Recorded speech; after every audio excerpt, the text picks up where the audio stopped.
direction des ambassadeurs de l'atelier de l'avenir. Donc aujourd'hui, comme vient de dire Madame Winnie, non? Euh, voilà. Donc nous devrions voir le méthane et l'éthylène, mais étant donné que le contenu, les notions se trouvant dans ces deux chapitres sont trop vastes, donc pour ne pas vous encombrer, vous voyez, le but, c'est pas de tout savoir, mais c'est de bien savoir ce qu'on sait, c'est ça. Donc l'idée, donc par conséquent, nous allons devoir rester seulement sur le chapitre du méthane, de manière à faciliter la compréhension de tout le monde. Ça vous va? Oui, monsieur. Voilà, Carla. Euh, le méthane, vous savez très bien que le méthane a pour formule chimique, formule brute, CH4, n'est-ce pas? Oui. Ça, c'est la formule brute du méthane. Le méthane n'a pas de formule semi-développée puisque dans le méthane, il n'y a qu'un seul atome de carbone.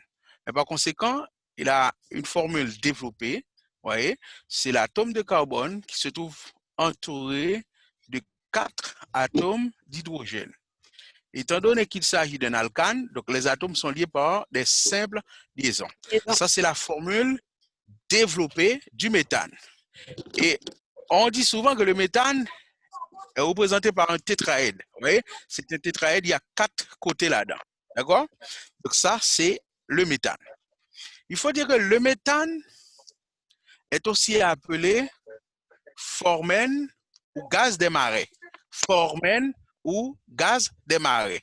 Donc, si on ne veut pas dire méthane, on peut dire aussi formène ou gaz des marais. Le méthane fait partie des alcanes. C'est un alcane. D'accord? C'est un alcane. Maintenant, nous allons aborder en tout premier lieu les propriétés chimiques du méthane. Il faut dire que tous les alcanes admettent 2 types de réactions. Les réactions de destruction et les réactions de substitution. Destruction et substitution. Destruction, c'est-à-dire qui ne conserve pas la structure, et substitution, c'est-à-dire qui conserve la structure. On donne ça assez souvent aux examens de baccalauréat. D'accord? Réaction de destruction, c'est-à-dire qui ne conserve pas la structure, et réaction de substitution qui conserve la structure. Donc, si on vous demande pourquoi le méthane n'admet pas de réaction d'addition, la raison, c'est tout simplement parce que le méthane, c'est un hydrocarbure saturé.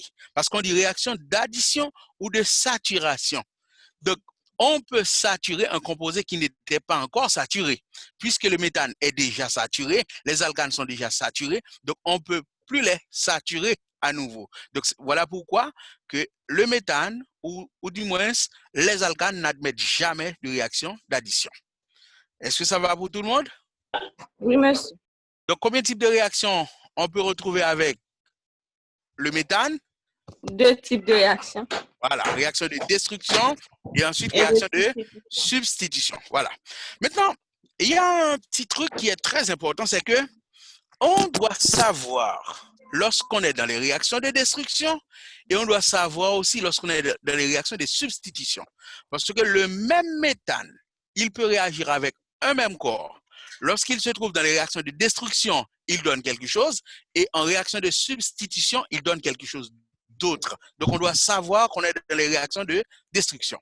Donc, pour l'instant, nous sommes dans les réactions de destruction. Est-ce qu'on est là? Oui. Nous allons étudier tout d'abord l'action de la chaleur sur le méthane.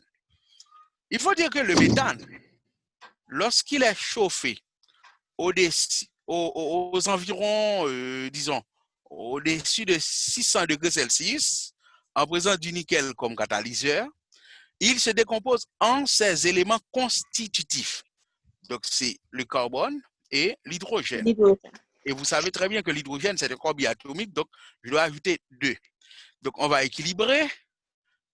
Normalement, il y a ici un atome de carbone au produit, au réactif également un atome, mais pour l'hydrogène, il y a 4 atomes d'hydrogène et ici il y a 2, donc on multiplie par par 2. Un carbone, donc l'équation est balancée et équilibrée. Donc ça, c'est aux environs de 600 degrés Celsius. Mais maintenant, le méthane chauffé vers 1500 degrés Celsius, vous voyez, c'est très important. Vous voyez, la température est très importante. Vers 600 degrés Celsius, le méthane se décompose en ses éléments constitutifs, le carbone et de l'hydrogène. Maintenant, chauffé vers 1500 degrés Celsius, on obtient de l'acétylène qui a pour formule chimique C2H2 plus le dégagement d'hydrogène. Est-ce que vous voyez? Donc, cette réaction s'appelle le craquage ou cracking. Le craquage, c'est un procédé par lequel on arrive à décomposer les hydrocarbures lourds en hydrocarbures légers. Donc, on transforme le méthane en acétylène. Mais maintenant, on doit toujours penser à équilibrer. Donc, si on regarde bien, donc ici, il y a 2 atomes de carbone et pourtant au réactif, il n'y a qu'un seul. Donc, on va multiplier par 2, vous voyez, on multiplie par 2. Du coup, on a 2 fois 4, 8 hydrogènes. Ici, on a déjà 2. Donc, pour avoir 8, il nous manque 6. Donc, on a 2, on multiplie par 3. 3 fois 2, 6 plus 2, ça donne 8. Donc, ce qu'il faut retenir, c'est que le méthane, sous l'action de la chaleur, il peut être décomposé pour donner du carbone et de l'hydrogène, tout comme il peut être décomposé pour donner de l'acétylène et de l'hydrogène, suivant la température utilisée. Si la réaction se fait aux environs de 600 degrés Celsius, on obtient du carbone et de l'hydrogène, mais vers 1500 degrés Celsius, le méthane se décompose pour donner de l'acétylène et du dégagement d'hydrogène. Est-ce que ça va pour tout le monde? Ça va pour tout le monde? Voilà. Ça va. Maintenant, voilà.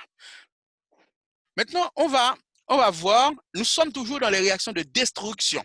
Réaction de destruction, c'est-à-dire, quand on fait la réaction, ça va donner quelque chose qui ne ressemble pas même au méthane. Par exemple, on retrouve le carbone, l'hydrogène, vous voyez, l'acétylène. Mais dans les réactions de substitution qui conservent la structure, là, on peut trouver monochlorométhane, dichlorométhane, trichlorométhane. Là, c'est un membre de la famille du méthane. Vous voyez? Donc, destruction, ça détruit la structure. Substitution, ça conserve la structure. Maintenant, nous sommes dans l'action de l'oxygène. Quand on parle de l'action de l'oxygène, donc on est dans quelle catégorie de réaction? Action de l'oxygène. Oxydation. Hein? Oui, mais de préférence, on parle de combustion. Est-ce qu'on est là? On parle de combustion. En parlant de combustion, il y a combien de types de combustion? Deux. Hein? Il y a combustion. Combustion vive. Et combustion non complète. Il y a complète. Giovanni, il y a combustion complète. Complète et combustion incomplète.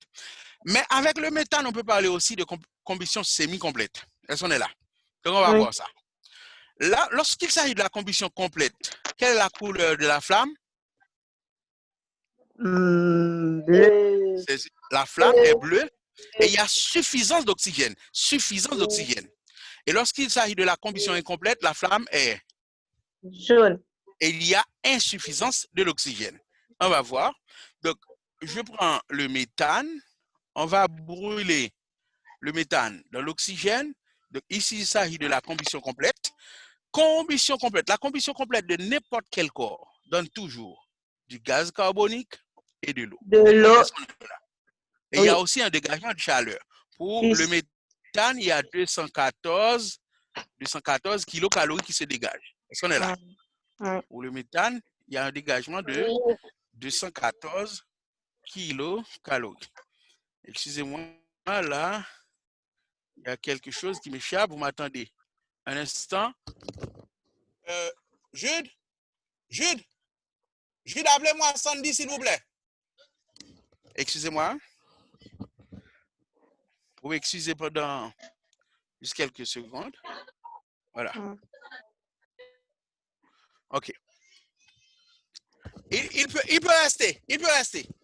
Voilà. Donc, ce qui est important, mes chers amis, donc il faut dire que c'est ma fille qui me pilote quand les choses me dépassent. Mais techniquement, elle n'est pas à mon côté. Est-ce qu'on est là? D'accord? Ça va?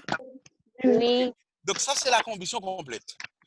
Donc, dès qu'il s'agit de la combustion complète, ça dégage toujours du gaz carbonique et de l'eau. Maintenant, De l'eau. il y a aussi un dégagement de chaleur. Avec le méthane, on a 214 kilocalories. Maintenant, on va équilibrer puisque l'équation doit être toujours balancée et équilibrée. Donc, on va équilibrer l'équation. Donc, On met deux. voilà, je vous écoute. Ça donne CH4, Ah, on met CH deux. méthane. Voilà. Donc, ici, on a, au réactif, on a 4 atomes d'hydrogène, n'est-ce pas? Oui. Au produit, on n'a que 2, on multiplie par 2. Deux. Du coup, on a 2 oxygène plus 2, ça donne 4. Ici, on n'a que 2, on multiplie par 2. Et puis, un atome de carbone, un atome de carbone. Ça va avec le carbone, n'est-ce pas? Ça, c'est la combustion Oui. complète. Maintenant, on va voir la combustion incomplète. La combustion incomplète, c'est toujours avec le méthane, dans l'oxygène. Lorsqu'il s'agit de la combustion incomplète, à ce moment-là, on obtient un dépôt de carbone et de l'eau. Un dépôt de carbone et de l'eau. Ouais. Et on continue à équilibrer l'équation. Donc ici, on a au réactif 4 atomes d'hydrogène. Au produit, on n'a que 2. On multiplie par 2. On multiplie par 2. On a 2 atomes d'oxygène au produit. Au réactif, on a également 2. 2 atomes d'oxygène, donc c'est équilibré. Un carbone, ça va. Maintenant, pour la combustion semi-complète, on peut retrouver seulement avec le méthane. Donc là, pour la combustion semi-complète, il se dégage du monoxyde de carbone et de l'eau. Le monoxyde de carbone et de l'eau. Et on va équilibrer 4 atomes d'hydrogène au réactif. Ici, il n'y a que 2. On multiplie par 2.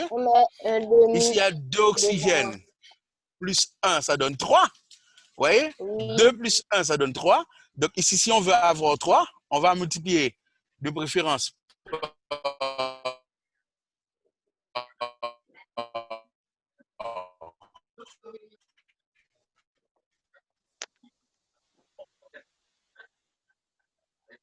on va multiplier par 3. Et 6, est-ce que ça va pour tout le monde? Est-ce que ça va pour tout le monde? Oui. 3 demi, puisqu'il y a 3 atomes d'oxygène. Vous voyez? Oui. Vous voyez? Il y a 3 atomes d'oxygène. Donc, on multiplie par 3 demi. Justement. Est-ce que tout le monde voit? Oui. Voilà. Oui. Donc, déjà, ici, il y a 2 atomes d'oxygène. Ici, il y a 1. Donc, quand on additionne les 2, ça donne 3. Ici, on avait 2. On multiplie par 3 demi, justement, pour pouvoir avoir 3 atomes d'oxygène. Ça va. Maintenant, nous venons d'étudier la combustion. Maintenant, nous allons étudier la destruction du méthane par les halogènes. Nous sommes toujours dans les réactions de destruction. Quand on parle des halogènes, quels sont les principaux halogènes? Fluor, chlore, brome, iode. Voilà.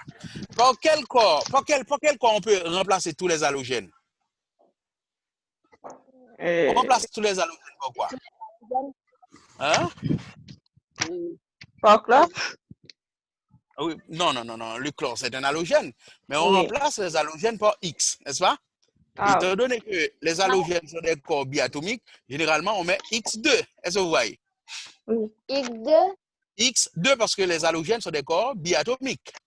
Oui. Mais maintenant, le méthane brûle dans les halogènes pour donner un dépôt de carbone et un dégagement d'hydracide halogéné. C'est-à-dire, l'hydrogène se combine avec l'halogène. Par exemple, HCl, HBr. On va équilibrer. Ici, on a 4 atomes d'hydrogène réactifs. Au produit, on n'a qu'un seul. On multiplie par 4. Du coup, on a 4. 2 devant X. Voilà. Très bien. Ça, c'est valable pour tous les halogènes. Par exemple, si je prends le méthane plus le chlore, Cl2, donc ça va donner un dépôt de carbone plus HCl, n'est-ce pas? Oui. Donc, normalement, on va avoir 4 HCl, on va avoir 2 Cl2. Est-ce que vous voyez? Oui. Si on prend le méthane avec le brome, la réaction est analogue. Là, nous sommes dans les réactions qui se font à la lumière vive. Vous êtes là, n'est-ce pas? Réaction de Oui. destruction. Donc, ça va donner un dépôt de carbone Carbone plus et dégagement bromure d'hydrogène. bromure d'hydrogène. Donc, on va avoir 4 molécules. Ici, on va multiplier par 2. Donc, avec les halogènes, la destruction du méthane avec les halogènes à la lumière vive, Donne on un obtient dépôt un de dépôt de carbone carbone et un plus. dégagement d'hydracide Oui. halogène. Oui. Ça va pour tout le monde? Oui. Voilà. Maintenant, on va laisser les réactions de destruction pour aborder les réactions de substitution. Là, nous sommes dans la substitution avec les halogènes. On a à la lumière diffuse. Là, les réactions de substitution se font à la lumière diffuse. Les réactions de destruction se font à la lumière vive. D'accord? Oui. Maintenant, on dit substitution avec les halogènes ou bien halogénation à la lumière diffuse. Eh bien, à la lumière diffuse, le méthane donne avec les halogènes, particulièrement le chlore et le brome, parce qu'il y a un hic avec le iode et le fluor, donc c'est le chlore et le brome qui réagissent de la même manière. D'accord? Donc, le méthane donne avec le chlore et le brome une réaction de substitution au cours de laquelle on obtient des dérivés halogénés de substitution et un dégagement de l'acide halogéné, l'hydracide halogéné. On va voir. Par exemple, on a le CH4 qui va réagir avec, je prends le chlore. Le chlore, c'est Cl2, n'est-ce pas? Oui. Est-ce que vous acceptez que je peux écrire Cl, simple liaison, c'est L? Vous acceptez, n'est-ce pas? Oui. Là, nous sommes à la lumière diffuse, n'est-ce pas? Diffuse. Oui. Voilà. Eh bien, voilà ce que je vais faire. Je prends un hydrogène. Je l'associe avec Cl. Ça donne quoi? HCl. Voilà. Maintenant, il reste... Est-ce qu'on peut dire qu'il reste CH4 ici? Hein? Il reste CH3 parce qu'on a déjà pris un hydrogène. Et puis, on remplace l'hydrogène enlevé par le chlore puisque c'est une réaction de substitution. Donc, on a CH3Cl. Est-ce que ça vous va?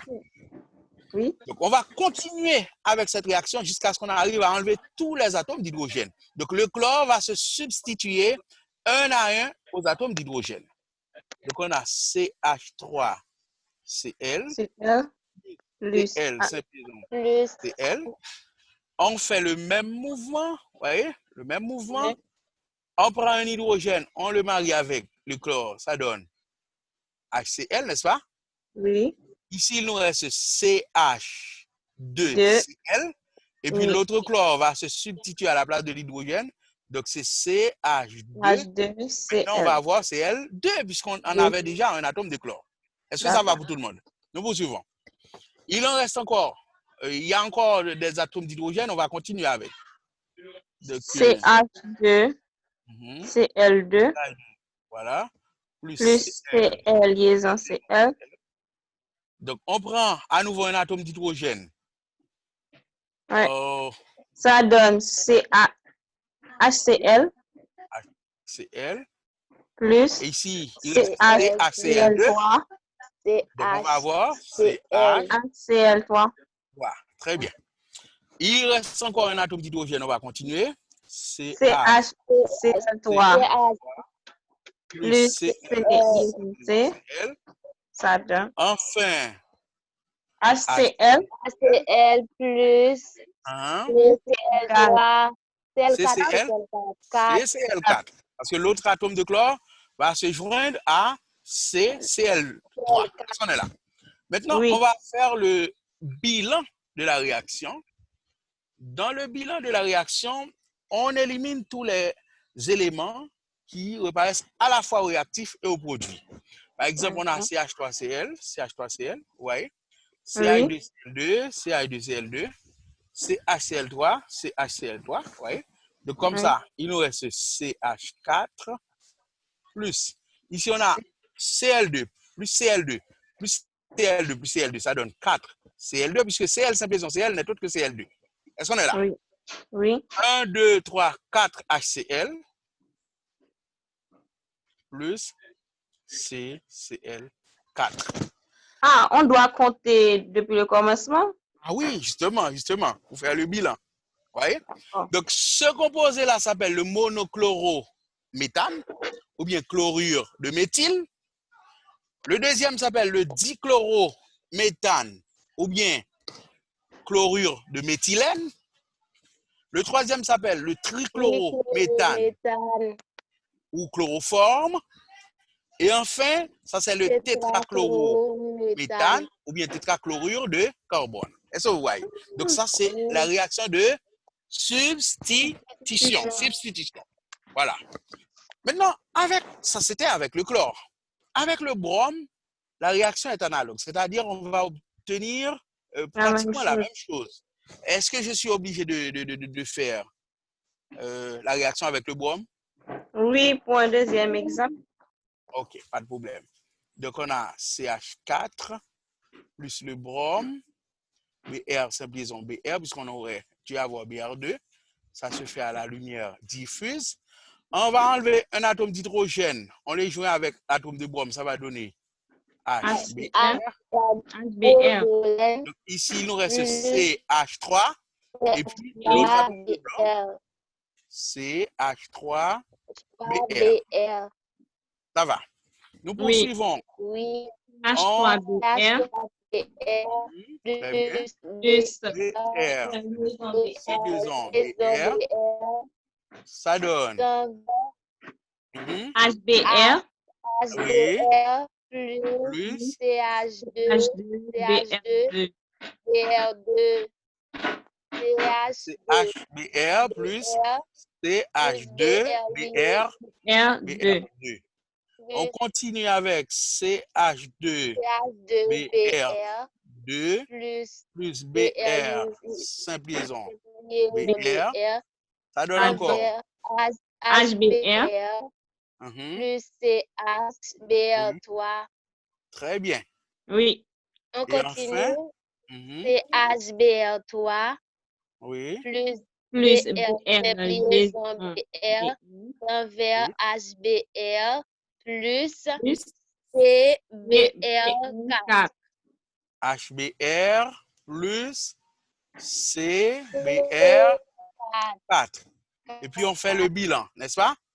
Oui. On peut dire bilan ou bien réaction globale. Donc on élimine tous les éléments semblables qui Oui, nous paraissent à la fois réactifs. CH3BR. Voilà. CH2BR2, CH3BR3, voyez? Donc il nous reste que CH4 CH4 plus 1, 2, 3, 4. BR2. Oui. Temps vert. Envers 1, 2, 3, HBr 4 HBr plus CBr4. 4. Très bien. Monobromométhane, dibromométhane, tribromométhane, tétrabromométhane. Est-ce que ça va pour tout le monde? Oui. Ça va pour tout le monde? Très bien. Donc, vous voyez, il y a une très grande différence entre les réactions de destruction et les réactions de substitution. Maintenant, là, nous venons de faire les réactions avec le chlore et le brome. Mais n'oubliez pas, il n'y a pas que le chlore et le brome comme halogènes. Oui. Il y a aussi l'iode, il y a aussi le fluor, il y a même la state, mais qui n'est pas vraiment utilisée. Est-ce qu'on est là? Maintenant, que dit la leçon concernant l'iode? Il faut dire que le méthane ne donne pas directement une substitution avec l'iode, pas directement.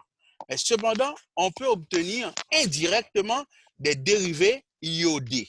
On va voir. Par exemple, si on a CH3 Cl plus Ki, ça c'est une réaction, c'est comme si on était en rito. C'est comme si on était en rito, vous voyez. K va se joindre à l'atome de Est-ce chlore. que K est le potassium à cet instant? Justement. KCl plus CH3I. Est-ce qu'on est là? Ça, c'est le monoiodométhane. Mais on l'obtient indirectement. C'est pas l'iode qui réagit directement sur le méthane. Est-ce qu'on est là? Donc, le méthane ne réagit pas directement avec l'iode. disons, dans les réactions de substitution. Mais on peut obtenir des dérivés iodés du méthane. Par exemple, cette réaction-là. Est-ce que tout le monde comprend ça? Oui. Je vais faire un autre. Par exemple, je prends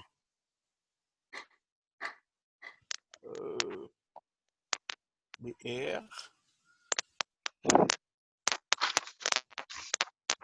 Voyez? Donc, là, le sodium va se marier avec le brome et l'iode va se retrouver ici. Donc, on va avoir NaBr plus CH3I. C'est encore le monoiodo méthane, mais qu'on ne trouve pas directement. D'accord? Ce n'est pas l'iode qui réagit avec le méthane, mais on peut trouver des dérivés iodaux du méthane. Maintenant, avec le fluor, la leçon nous dit que le fluor n'agit que par destruction, seulement, que par destruction avec le méthane. Même quand il se trouve à la lumière diffuse, il donne une réaction explosive avec le méthane. Cependant, en diluant le gaz dans l'azote, on obtient des dérivés fluorés du méthane. Dans l'industrie, on prépare des dérivés chlorofluorés. Donc, quand on dit chlorofluoré du méthane, on voit le chlore, on voit le fluor. Qu'on appelle aussi le fréon. Donc, on peut dire fréon ou difluorométhane. C'est un gaz inerte, non ionique, non toxique aussi, liquéfiable, utilisé dans la réfrigération comme solvant d'insecticides. Mais le problème qui se pose, c'est que le fréon est responsable de la dégradation de la couche d'ozone.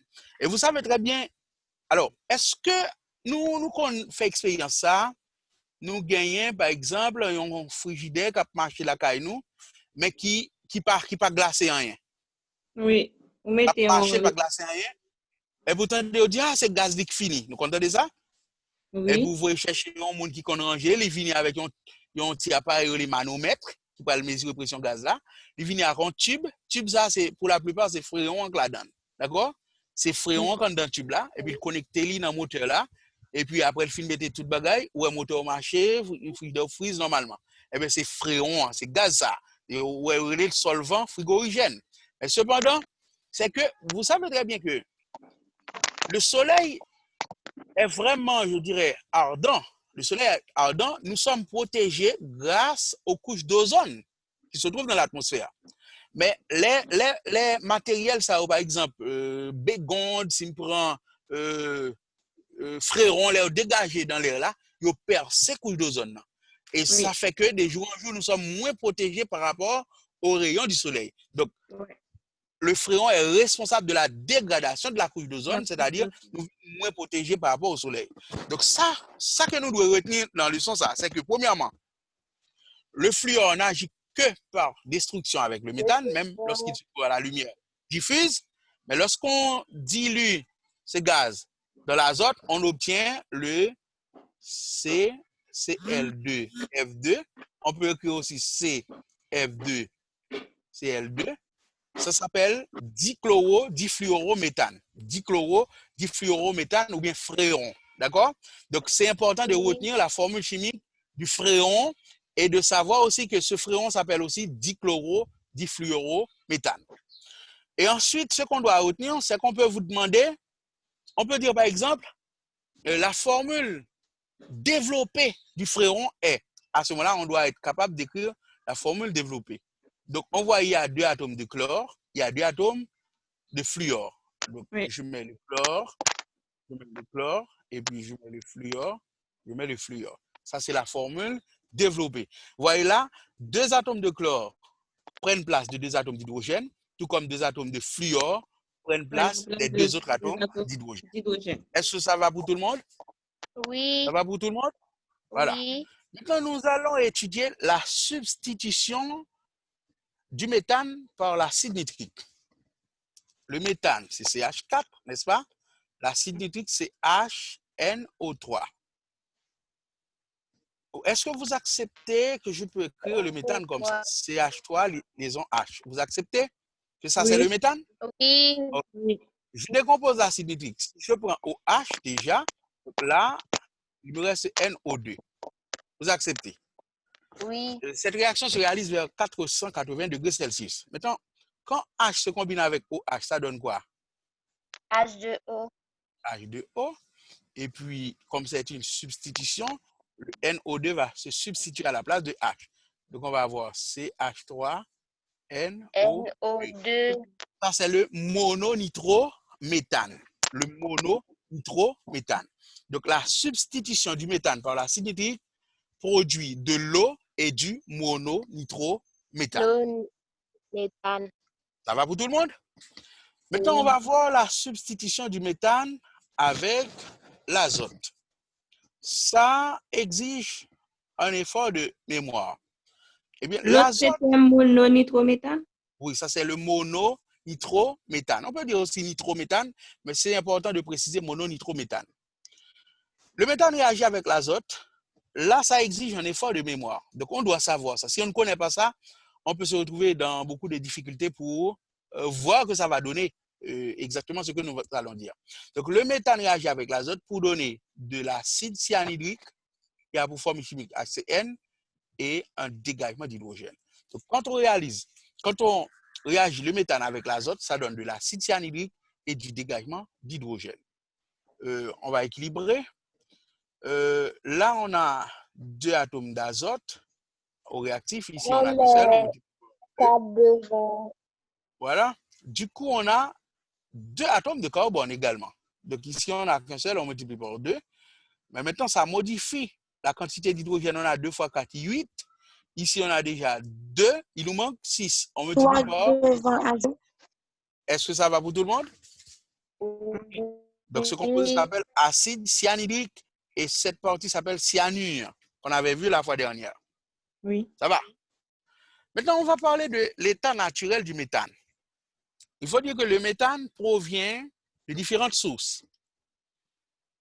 Premièrement, de la décomposition des matières organiques. Donc, ça, c'est la source principale du méthane. Si on vous demande quelle est la source principale du méthane, eh bien, le méthane provient de la décomposition des matières organiques. Deuxièmement, il provient aussi de les marais. Et c'est la raison pour laquelle on l'appelle aussi gaz des marais. On le retrouve aussi dans l'intestin des herbivores. Herbivores, c'est-à-dire des animaux qui se nourrissent de l'herbe.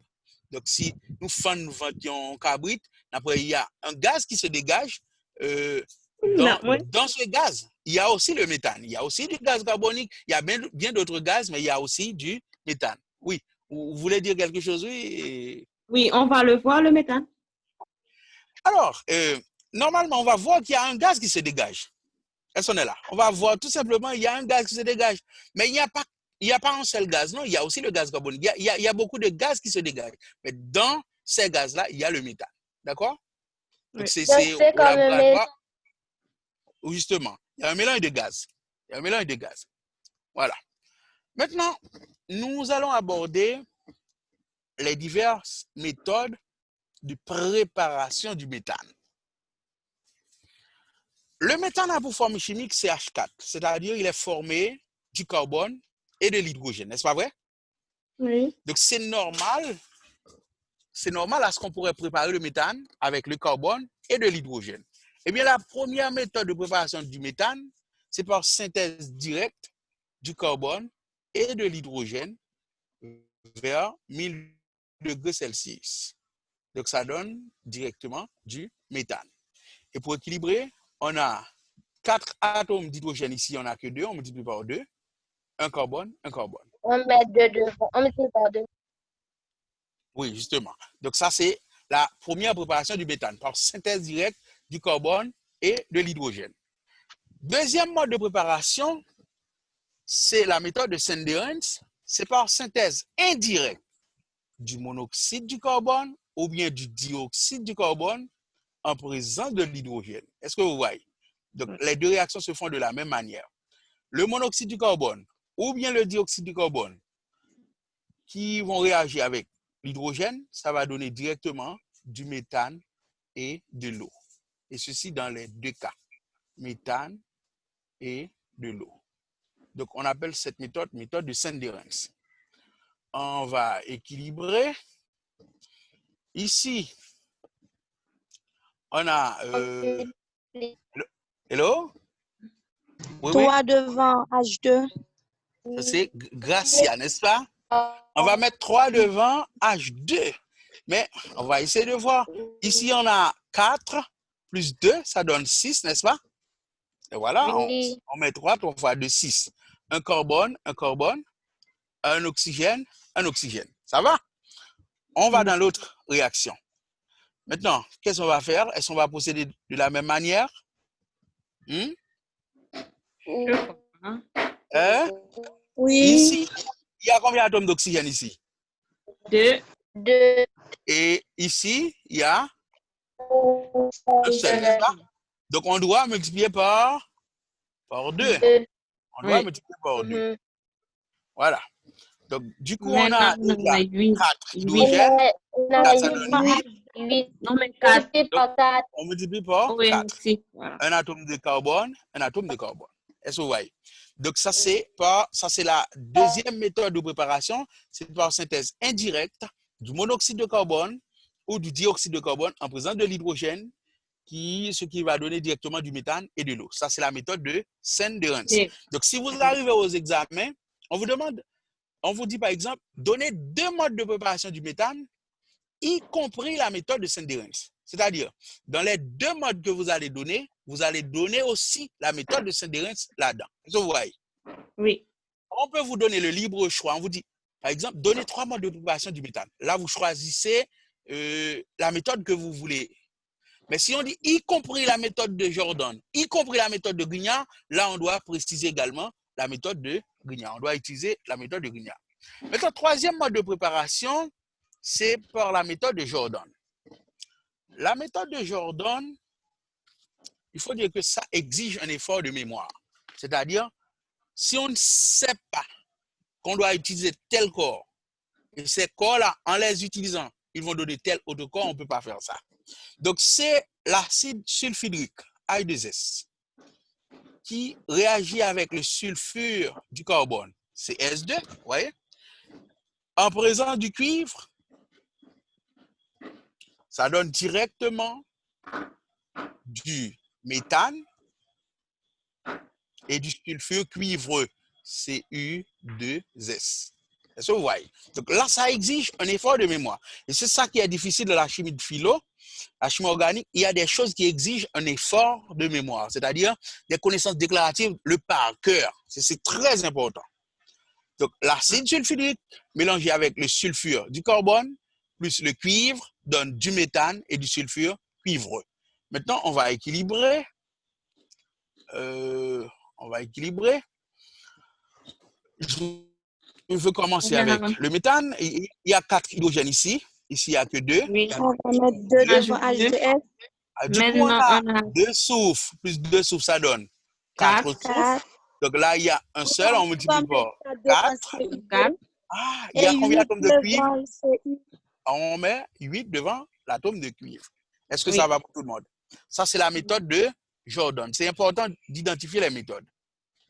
Maintenant, on va aborder un autre mode de préparation.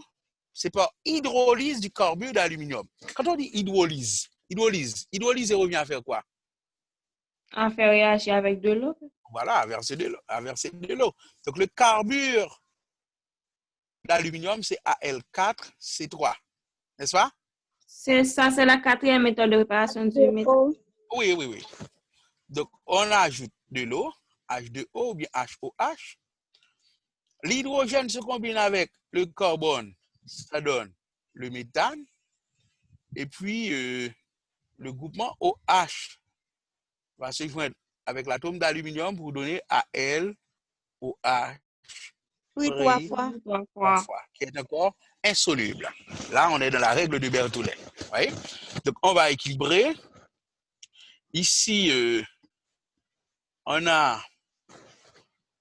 je veux commencer avec l'aluminium. On a combien d'atomes d'aluminium au réactif? 4. Et ici, donc, on multiplie par 4. Opposé, on va voir pour le carbone, ici au réactif, on a combien d'atomes de carbone? 3 atomes de carbone, donc on met 3. Au produit, on a fait seul, on multiplie par 3. Oui. Du coup, on a 3 fois 4, 12 hydrogènes. Plus 12, donc on a également, on a 4 fois 3. 4 fois 3, On met 12, ça donne 12 24. ici. On met 12 devant On met après 12 HOH. au réactif devant Devant HOH. HOH. Très bien, très bien.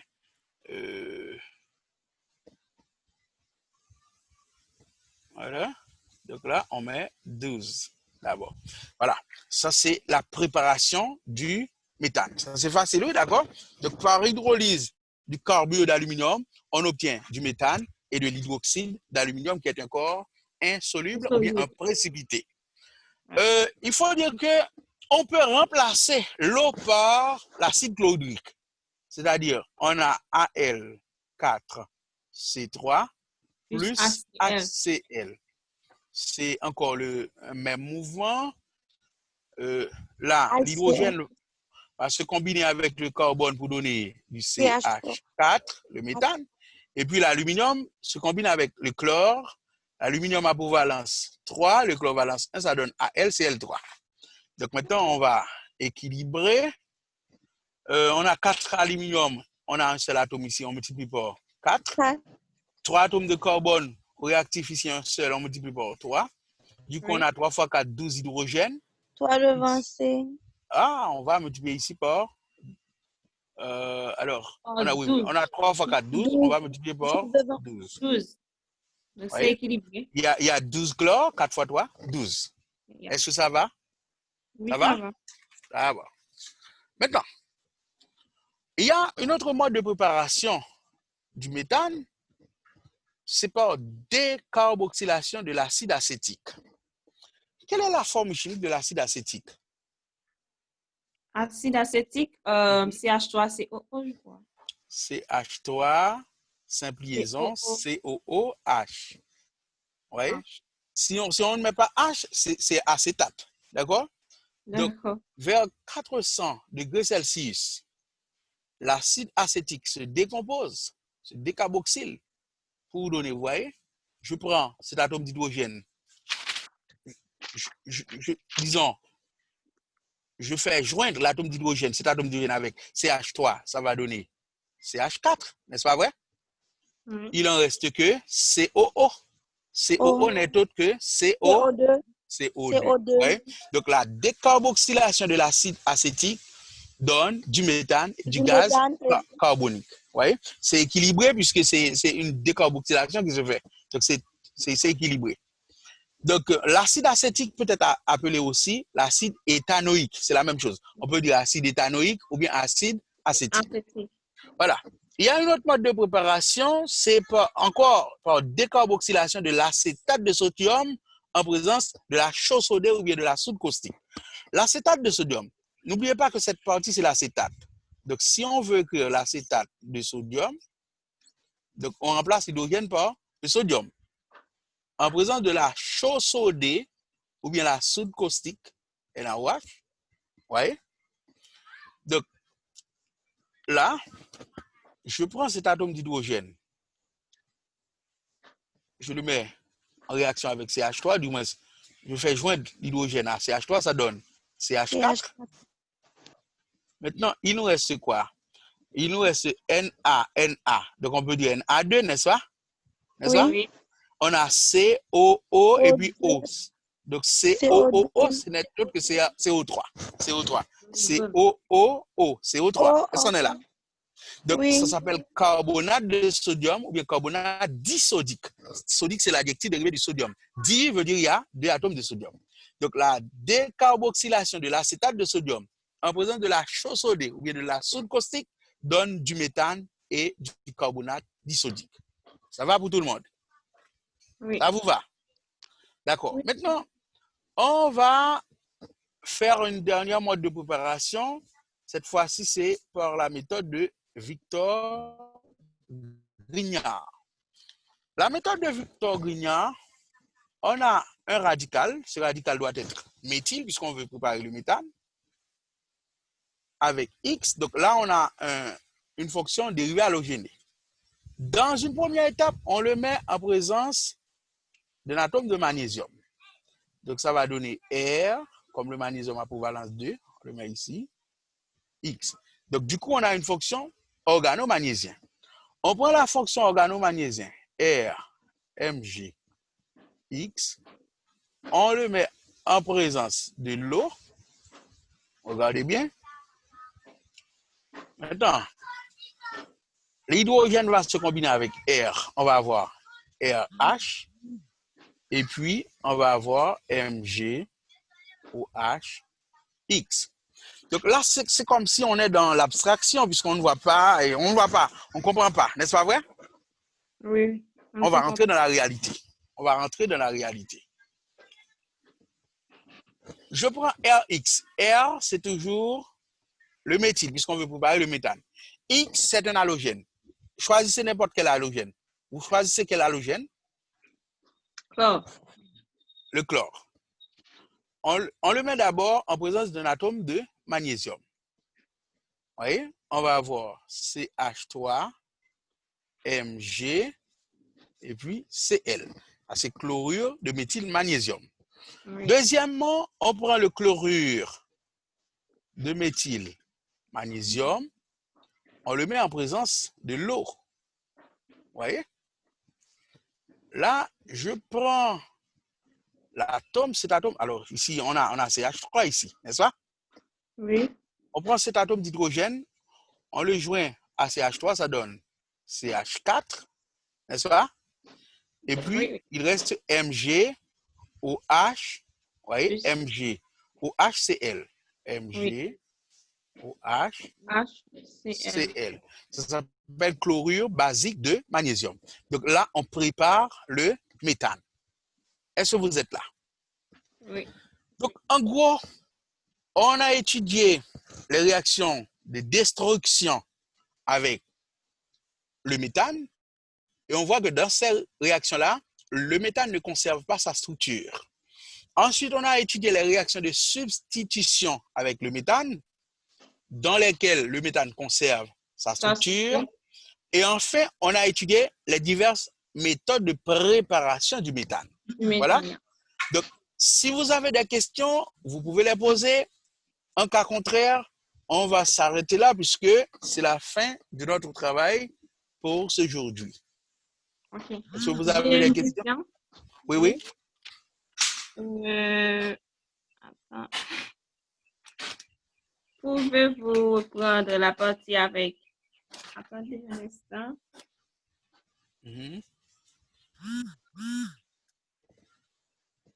Je crois que j'ai mis. Le nom de Victor, c'était quoi? Victor Grignard. Le nom de monsieur Victor. Victor Grignard. La méthode. Grignard? Oui, oui. Victor Grignard. D'accord. Je vais reprendre. Dans un premier temps, on prend le méthyle accompagné d'un halogène. Cette fois-ci, je vais changer d'halogène. Je vais changer le chlore. Je prends l'iode. Vous êtes là. Oui. La première étape, on le met en présence d'un atome de magnésium. Donc, ça va donner quoi? Ça va donner quoi? Ça va donner quoi? Un organomagnésium, CH3. CH3, simple-liaison. Mg, simple-liaison, I. Et vous savez très bien que le magnésium a pour valence 2. Vous voyez, il est entouré de 2 simples liaisons. Vous voyez, c'est pas tout sans raisonnement qu'on le met ici. Oui. D'accord? Ensuite, on prend CH3 MgI, on le met en présence de l'eau. Je n'entends pas. Je n'entends pas. Donc ici, si on ne mettait pas, je n'entends pas. Oh non, c'est pas un problème. C'est pas un problème. Mais ce serait. Donc ça fait, comment je peux dire, la beauté du corps. Vous voyez? La beauté de l'écriture. La beauté de l'écriture. D'accord. Donc là, je prends cet atome d'hydrogène, je le marie avec CH3, ça donne CH4. Et puis OH va se joindre. Ici, vous voyez, Mg. OH et puis I. Non, non. Pas de deux fois. Okay. Non, non, non. Maintenant, alors, écoutez bien. On peut faire une autre étape. On peut prendre Là, je vais effacer cette partie.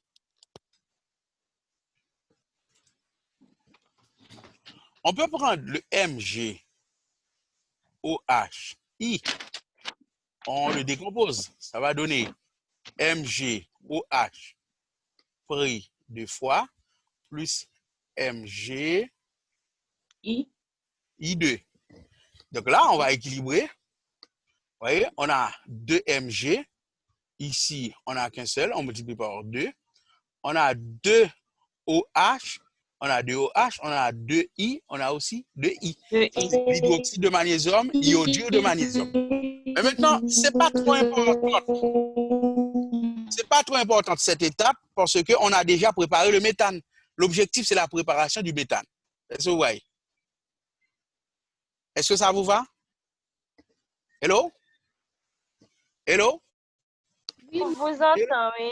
Oui, Je suis là. Oui, Merci. Pasteur Gilles? Oui. Alors, est-ce que vous avez d'autres questions? Oui. Dans la méthode de substitution du méthane avec l'iode, vous avez combiné le méthane dans le réactif avec un halogène? Je vais vous prendre. Exemple, on avait plus, par exemple, NaI. Ouais. Là, on a le bromure de méthyle plus iodure de sodium. Donc, ici, le sodium va se combiner avec le brome qui va donner NaBr. Et ensuite, l'iode va se joindre à CH3. Ça va donner CH3I. Ouais. CH3I. Donc, c'est exactement ça. Merci beaucoup. Oui.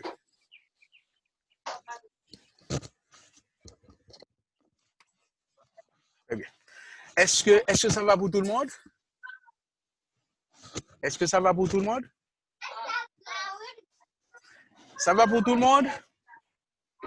Hello? Oui. Je pense que oui. Ok, très bien. Donc, ça me fait grand plaisir. Il y a vraiment beaucoup d'interactions. Oui, c'est vrai. Et je ne travaille pas pour moi, je travaille pour vous. Et vous avez vraiment bien participé dans la séance. Donc, je vous dis au revoir déjà. Et on peut se rencontrer mardi prochain. D'accord? Oui, merci. Oui. Ce sera sur quel sujet mardi prochain? Rassurement, on peut voir comment dresser le tableau d'avancement. Demandez pour moi aux apprenants, est-ce que cela ne leur intéresse pas? OK. Comment dresser le tableau d'avancement? C'est important, c'est très important. Pour ceux qui sont de Ça nous intéresse. Ok, ça vous intéresse? Bien sûr. Ça vous intéresse, d'accord. Même moi, ça m'intéresse. D'accord, madame. Super. Eh bien, Bon, ça a été un merci plaisir. beaucoup, Monsieur Benoît. Et merci aussi pour... Franchement, c'est super d'animer une séance aussi interactive, d'engager les jeunes qui ne fassent pas que vous entendre, mais qui participent aussi. Donc, c'est super. Oui. Merci beaucoup. J'apprécie énormément qu'ils fassent aussi l'effort de participer. Donc, ce sera avec plaisir la semaine prochaine. Merci, madame. À vous aussi. Merci et passez une bonne semaine à tous, toutes et tous. Merci. Au revoir. D'accord, au revoir. Merci.